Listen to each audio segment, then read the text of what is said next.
Hello everyone, welcome back to my channel. दोस्तों, प्रस्तुत है आज की ब्रेकिंग न्यूज। 5,360 शिक्षक और कर्मचारी गैर हाजिर, 1,380 पर एक्शन। सभी बीएसए से रिपोर्ट तलब। इनकम टैक्स वित्त वर्ष 2024 के लिए अभी से करें निवेश की प्लानिंग। नई कर व्यवस्था में भी बचा पाएंगे पैसे। अब स्कूल में बैठकर माँ साहब करेंगे बैंक संबंधी काम। स्कूलों की जियो लोकेशन को सही करने का आखिरी मौका आज। केंद्र सरकार ने डॉक्टर भीमराव अंबेडकर जयंती को राष्ट्रीय अवकाश घोषित किया।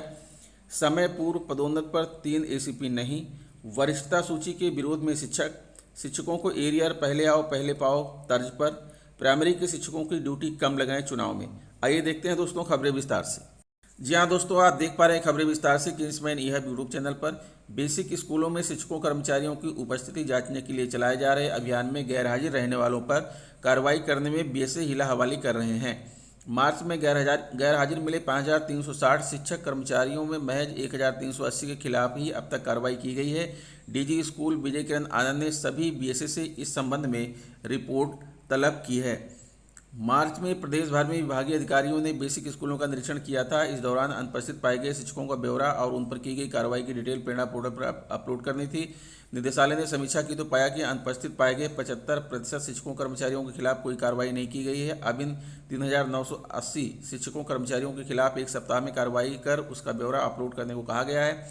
निर्देशों का पालन न करने पर संबंधित बीएसए और बीईओ की भी जवाबदेही तय की जाएगी। सबसे अधिक 195 शिक्षक हरदोई में गैरहाजिर मिले थे।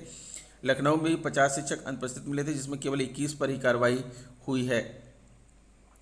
टैक्स सेविंग ऑप्शन बजट 2023 में वित्त मंत्री निर्मला सीतारमण ने कई घोषणाओं के साथ नई कर व्यवस्था की घोषणा भी की थी। ये व्यवस्था वित्तीय वर्ष 2023-24 से लागू हो गई है और इसे डिफॉल्ट रूप से लाया गया है। इसलिए जरूरी है कि साल के अंत में टैक्स का भुगतान कम करने के लिए अभी से ही निवेश की सही प्लानिंग की जाए। ऐसे में आज हम आपको कुछ ऐसे तरीके बताने जा रहे हैं जिससे नए साल में भी निवेशक टैक्स बचत कर सकते हैं। शुरुआत में ही करें निवेश प्लानिंग। नई कर व्यवस्था का लाभ लेने के लिए शुरुआत से ही विभिन्न निवेश योजनाओं के लिए प्लानिंग शुरू कर दें। इससे टैक्स बचाने के साथ साथ अच्छी रिटर्न का फायदा भी मिलता है। करदाता सार्वजनिक भविष्य निधि, PPF, equity link saving scheme, ELSS, राष्ट्रीय पेंशन योजना, एनपीएस और टैक्स बचत सावधि जमा एफडी के विकल्प का चुनाव कर सकते हैं। धारा 80C को ध्यान में रखकर करें निवेश। तो वैसे नई कर व्यवस्था के तहत मानक कटौती को छोड़कर किसी भी तरह की कर कटौती को शामिल नहीं किया जा रहा है। फिर भी पीपीएफ, ईएलएसएस, एनपीएस जैसे निवेश विकल्पों का लाभ आयकर की धारा 80C के तहत उठाया जा सकता है, जो अधिकतम 1.5 लाख रुपए तक है। इसी कारण किसी भी योजना में निवेश करने से पहले यह जरूर देख लें कि इस धारा का लाभ मिल रहा है या नहीं मिल रहा है। टैक्स रिटर्न समय पर फाइल करना जरूरी। किसी भी तरह के दंड या ब्याज भुगतान से बचने के लिए यह जरूरी है करदाता अपना टैक्स रिटर्न समय पर फाइल करें। जानकारी के लिए बता दें, किसी भी व्यक्ति के लिए इनकम टैक्स रिटर्न फाइल करने की आखिरी तारीख 31 जुलाई होती है। फायदे के हिसाब से चुने टैक्स व्यवस्था। किसी भी तरह की टैक्स व्यवस्था को चुनने से पहले इस बात का जरूर ध्यान रखें कि किससे करदाता को ज़्यादा लाभ होने वाला है। उदाहरण के लिए, अगर किसी व्यक्ति के ज़्यादा निवेश नहीं है तो इस स्थिति में नई कर व्यवस्था में जाना सही माना गया है, क्योंकि इसमें 5 लाख तक की आय में किसी भी तरह का कोई कर भुगतान नहीं होगा। कानपुर देहात सरकारी स्कूलों के शिक्षकों अफसरों के निरीक्षण के दौरान अक्सर स्कूली काम से बैंक सहित अन्य स्थानों पर जाने के बाद पत्र व्यवहार में दर्ज कर गायब रहते हैं। विभाग की लाख कोशिशों के बावजूद भी शिक्षक स्कूल समय में स्कूली काम का बहाना बनाकर पठन पाठन से दूर रहते हैं। विभाग ने बैंक से जुड़े कामों को स्कूल में रहकर करने की तकनीकी लागू की है। विद्यालय प्रबंध समिति के बैंक खातों में स्कूल के रखरखाव सहित अन्य मदों के लिए धनराशि भेजी जाती है। बीते शैक्षिक सत्र से विद्यालय अनुदान निधि के लिए लिमिट तय करने के साथ भुगतान के लिए पीएफएमएस पोर्टल का संचालन शुरू किया गया था। धन भेजने के लिए शिक्षकों को पीपीए जनरेट करने के लिए भौतिक रूप से बैंक जाना पड़ता था। विभाग ने इसी सत्र से विद्यालय विकास निधि खाता संचालन के लिए बैंक जाने की जरूरत नहीं पड़ेगी।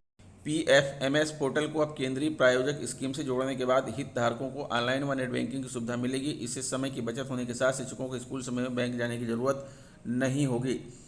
प्रयागराज यूपी बोर्ड से संचालित स्कूलों की जियो लोकेशन में खराबी के कारण परीक्षा केंद्र बनाने में हर साल गड़बड़ी होती है। परीक्षा केंद्र कई किलोमीटर दूर बनाए जाते हैं, जो मानक के अनुरूप नहीं होता। इस कारण बोर्ड ने सभी स्कूलों को अपनी जियो लोकेशन में सुधार करने के निर्देश दिए हैं। इसके लिए 12 अप्रैल तक मौका दिया गया है। माध्यमिक शिक्षा परिषद के सचिव दिव्यकांत शुक्ला के मुताबिक जियो लोकेशन परीक्षण में कई प्रकार की गड़बड़ियां सामने आई हैं। राजकीय समितियों एवं वित्तविहीन विद्यालयों को इस संबंध में निर्देश दिए गए हैं कि वह 12 अप्रैल तक इसमें सुधार कर लें।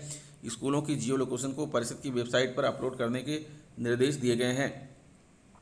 ये है भारत का राजपत्र, जिसमें कहा गया है कि पराक्रम में लिखित अधिनियम 1881 के 26 की धारा 25 द्वारा प्रदत्त शक्तियों का प्रयोग करते हुए केंद्र सरकार एतद द्वारा डॉक्टर भीमराव अम्बेडकर के जन्मदिवस पर शुक्रवार 14 अप्रैल 2023 को पूरे भारत में अवकाश घोषित करती है। उत्तर प्रदेश राज्य विद्युत उत्पादन निगम के कर्मचारियों को समय से पूर्व पदोन्नति हो जाने पर अब 3 सुनिश्चित वित्तीय स्तरोन्नयन एसीपी का लाभ नहीं मिलेगा। पदोन्नति से कर्मचारियों को वेतन वृद्धि का जो लाभ मिलता है उसकी वजह से उसे 1 एसीपी से वंचित होना पड़ेगा। इस आशय का आदेश मंगलवार को जारी किया गया है। इसके तहत अवर अभियंता जेई यदि पदोन्नति नहीं पाता तो 3 एसीपी के साथ उसका अंतिम वेतनमान 6,600 होगा। आदेश में लिखा है कि यदि किसी शासकीय सेवा की पदोन्नति 10 साल की सेवा पूरी होने से पहले ही ऐसे पद पर हो जाती है जिसका वेतन मैट्रिक्स लेवल 11 अपुनरीक्षित ग्रेड पे 6,600 रुपये या उससे अधिक है तो उसे प्रथम वित्तीय स्तरोन्नयन एसीपी का लाभ नहीं मिलेगा। यदि पदोन्नति 16 साल की सेवा पूरी होने के पहले हो जाती है तो उसे दूसरी एसीपी का लाभ नहीं मिलेगा। यदि पदोन्नति 26 साल की सेवा पूरी होने के पहले हो जाती है तो उसे तीसरी एसीपी का लाभ नहीं मिलेगा। संघर्ष समिति के शैलेंद्र दुबे का कहना है कि प्रबंधन का यह आदेश ऊर्जा मंत्री के साथ हुए समझौते के विपरीत है। जेई संवर्ग की व्यवस्था समयबद्ध एसीपी मिलने पर मूल पद का वेतन प्रथम एसीपी, द्वितीय एसीपी, तृतीय एसीपी 4600, 4800, 5400, 6600 रुपये, पदोन्नति होने पर 4600, 5400, 6600 और 8700 रुपये। लखनऊ प्राइमरी स्कूल के सहायक शिक्षकों ने गुणांक के आधार पर बनाई जा रही वरिष्ठता सूची का विरोध शुरू कर दिया है। प्राथमिक शिक्षक प्रशिक्षित स्नातक एसोसिएशन ने बीएसए कार्यालय में आपत्ति दर्ज कराई है। आरोप है कि अलग अलग विश्वविद्यालय से पढ़े शिक्षकों के गुणांक में भिन्नता है, लिहाजा नियुक्ति की तारीख से वरिष्ठता सूची बनानी चाहिए। बीएसए कार्यालय ने गूगल पर शिक्षकों से शैक्षिक योग्यता से लेकर 55 बिंदुओं पर ब्यौरा भरने को कहा है। शिक्षा विभाग की ओर से मानव संपदा पोर्टल पर अलग से एरियर मॉड्यूल विकसित किया गया है। इसमें एरियर भुगतान के लिए आने वाले आवेदन का निर्धारण पहले आए पहले पाए के तर्ज पर किया जाएगा। इस संबंध में स्कूल शिक्षा के महानिदेशक विजय किरण अन्य की अध्यक्षता में मंगलवार को हुई वित्त अधिकारियों की बैठक में यह निर्णय किया गया। यह भी तय किया गया कि एरियर का सत्य रूप से मासिक भुगतान किया जाए। बेसिक शिक्षा परिषद के सचिव एवं वित्त नियंत्रक इस नई व्यवस्था की जानकारी संयुक्त रूप से सभी जिलों को भेज देंगे। बैठक में मृतक आश्रितों की नियुक्ति की पत्रावलियों का ऑडिट कराने का भी निर्णय किया गया, जिसमें अर्हता के अभिलेख, शासनादेश का अनुपालन तथा अपनाई गई प्रक्रिया को परखा जाएगा। इस ऑडिट रिपोर्ट को 15 दिनों के भीतर स्कूल शिक्षा के महानिदेशक को भेजना होगा। लखनऊ प्राइमरी स्कूल के बच्चों की पढ़ाई को ध्यान में रखते हुए शिक्षकों के निकाय चुनाव में ड्यूटी लगाई जाए। जिन स्कूलों में 3 या इससे कम शिक्षक हैं उन स्कूलों के शिक्षकों की ड्यूटी चुनाव में न लगाई जाए ताकि बच्चों की पढ़ाई प्रभावित न हो।